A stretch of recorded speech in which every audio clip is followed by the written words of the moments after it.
Hey guys, welcome back to UK Highlands Photography. I'm Strober, and today we're going to be talking about drone photography and whether or not it's going to take off with photographers. Now, let me just show you this before I begin this video. You see all this paperwork here? Then this paperwork is my flight logs with regards to flying drones. Every time I fly my drone, I fill out one of these flight logs, and basically it just keeps a record of all my flights. And as you can see, it's actually getting quite thick now. So basically, moving on and getting back to the video. So is drone photography going to take off with photographers? It's a good question, but I personally think it's going to depend on the photographer themselves. Let me explain this. Let's say you're out shooting landscape photography. You've got your DSLR all set up on your tripod, and then you move over to your backpack to get something, let's say a speed light or something, and then when you turn around you see that the wind has blown your DSLR over on the tripod. So your tripod is fell over because the wind blew it over. How do you feel?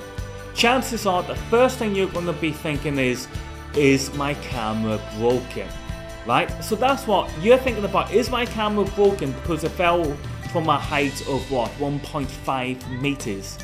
Guys, when it comes to drone photography, and if these guys fall, they're going to be falling from higher than 1.5 meters.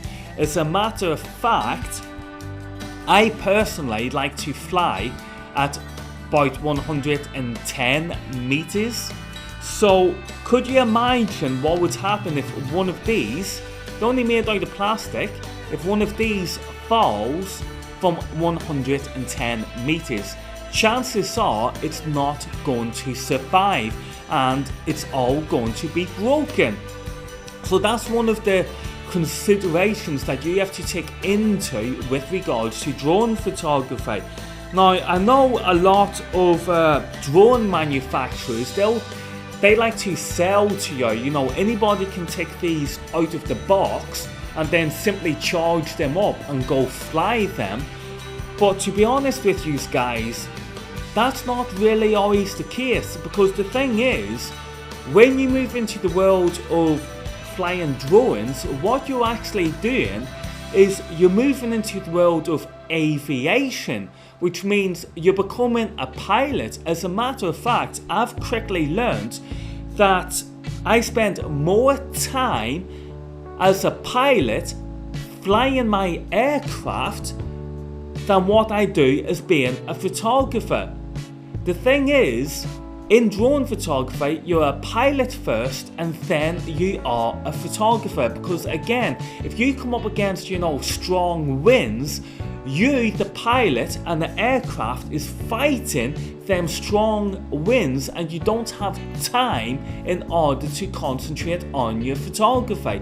So this is one of the reasons why I'm thinking, will drone photography take off with photographers?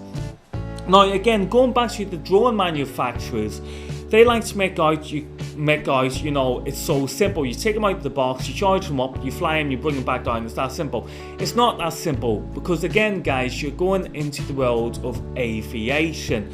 For example, you may think that the wind speed is perfect to fly your drone, and then when you get out there and you get up there, you actually find that you're having trouble.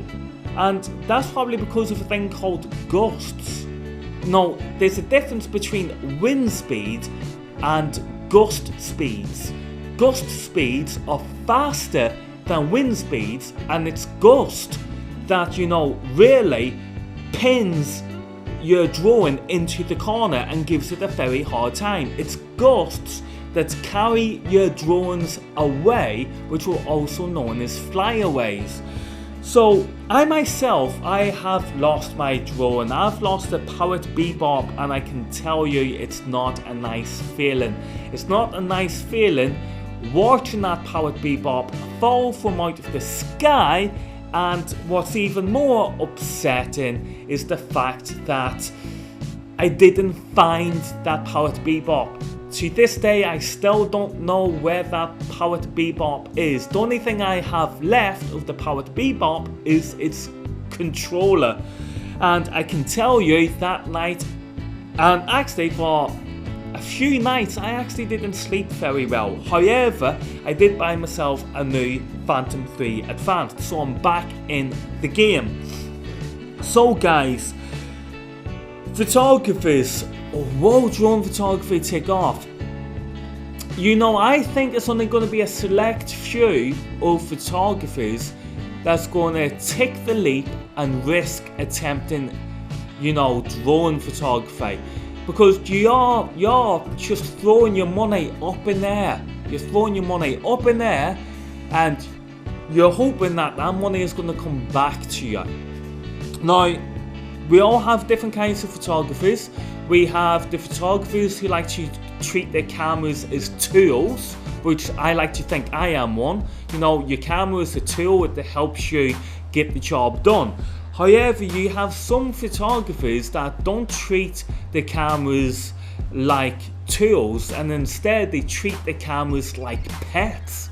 You know what I mean? You know, oh, they're scared to get the scratch here, or they're scared to, you know, get the scratch there. And, you know, I honestly think if you're like that kind of photographer that's, you know, oh, you're a gear person and you're all this, stay away from drone photography.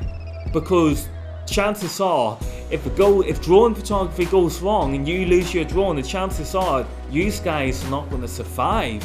You guys are really going to be really upset. You're probably going to have counselling. But the more, you know, experienced photographers with regards to, you know, like treating them as tools, you guys are going to be okay. You're going to be cut out for the game. So again guys, I think drone photography will only take off depending on the type of photographer it is that enters the drone arena. So anyway guys, remember to subscribe to the channel and check out the online shop over at www.ukhighland.com. I may be making some drone videos in the future, so that's another reason to subscribe to this channel. Right guys, catch you all later.